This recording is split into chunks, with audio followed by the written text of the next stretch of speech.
નગરપાલિકાઓ જે છે 147 નગરપાલિકાઓ એવી છે કે જેના 4175 કરોડ રૂપિયા વીજ બિલ ભરવાના બાકી છે. તો આવી પરિસ્થિતિ કેમ ઊભી થઈ?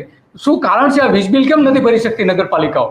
વીજ બિલમાં એવું છે કે નગરપાલિકા પ્રતિ મિલકત દીઠ 600 રૂપિયા પાણી વેરો વસૂલ કરે.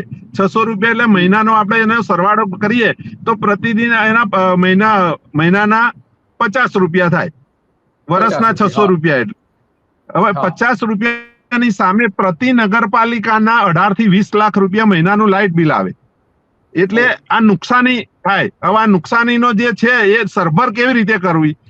તો સરકારે એના માટે થઈને સરકારે હમણાં એક નવી યોજના લાવી કે ભાઈ જે વીજ કંપનીના બિલો બાકી છે એ બાકી વીજ બિલો ભરપાઈ કરવા માટે સરકાર 4% વ્યાજથી લોન આપશે.